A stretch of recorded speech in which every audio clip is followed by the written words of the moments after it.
So this post is for those who have been cheated on. You know what I mean. I hope it helps someone in the future, and I hope no one repeats my mistakes. 8 months ago, I found out that the girl I had been with for almost 6 years was cheating on me. Here's how it happened. I had paid for a cruise to the Bahamas, Haiti, and Jamaica. I really needed this vacation because I missed my Christmas break. I had used the time to travel across states to attend her winter graduation ceremony. This trip was important because spring break was a good chance to relax from the pressures of medical school. I also thought it was meaningful because she claimed to have Jamaican roots through her father, and I wanted her to explore that part of her heritage, something she'd never had the chance to do. On the last day of the cruise, she fell asleep with my headphones connected to her phone. A TikTok video was playing in the background, so her phone wasn't locked. Suddenly, I felt almost paralyzed, as if something was holding me down, pinning me to the bed. Then I heard a voice that simply said, "I will free you, and when I do, you will go straight to her photos." As soon as that feeling released me, I immediately went to her photo gallery, and all I saw were numerous sex videos with another man from the past 6 months.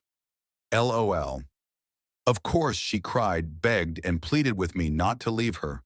She even offered to move to the state where I was living, even though she had refused that same offer when I had suggested it earlier. Back then, she said it would make her unhappy. I had been ready to work and go to school, to get an apartment and split the bills with her. All she had to do was see a therapist for her mental health issues, and I was willing to do all of that in the name of love, LOL. Keep in mind, during this time she was living in my mother's house. Her own mother had kicked her out while I was preparing for my medical school entrance exams. Actually, when she first moved in, she emotionally cheated on me during COVID. I told her to leave for a short time, but we reconciled 2 months later. Soon after that, I got into medical school and had to leave my home state. So after I cried, laughed hysterically, and even punched a glass panel in the bathroom, requiring medical treatment on the cruise ship, this girl tried to take her own life on the boat. So of course, I had to rush to her aid and provide medical assistance. When we got back to the States, I asked her to move out. She lied to me multiple times about blocking the other man. She actually blocked me instead. When I confronted her, I learned even more details about the cheating. While we were on the cruise, she was actually texting someone else and exchanging nudes. Not only that, after we returned and I had discovered her infidelity, she actually went to see that guy she was texting on the cruise. 2 weeks later, she went on a date with him right after I had shared my suicidal thoughts with her. She told me she was so sad, she was just going to go get drunk. But no, she went on a date. LOL. And she made me feel guilty about it. Oh, remember how I went to her graduation? Yeah, the next day she said she had to take care of her little sister and left me that night. Turns out she actually went to a hotel with her lover. Oh, and by the way, the lover is an abusive drug dealer with multiple children by different mothers. Also, during the time she was cheating, I felt that something was wrong. When I came home to visit, which I did regularly because she couldn't drive across state lines, our sex life became less frequent. During our dates, she seemed distant.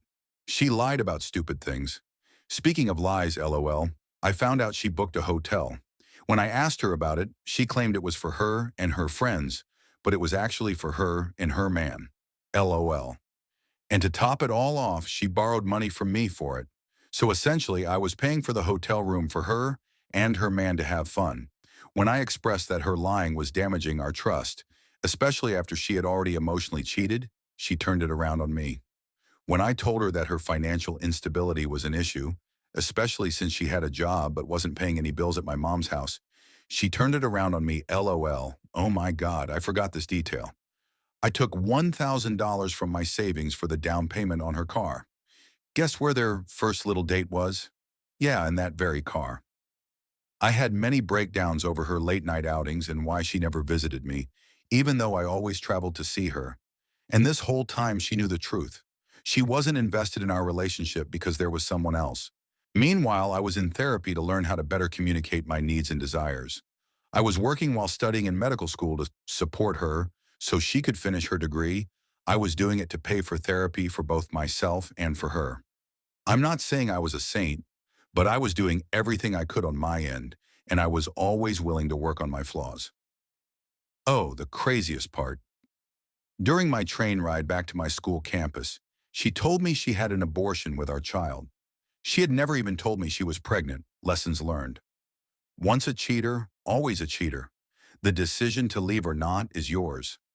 Never invest too much when you're getting so little in return. If you feel like something is wrong, it probably is. Being cheated on happens to many people. Get back up and know that there is light at the end of the tunnel. 8 months ago, I was suicidal. Today, I'm in a much better place, preparing for my first exams. Therapy, self-compassion, self-love, self-respect, and self-improvement are key.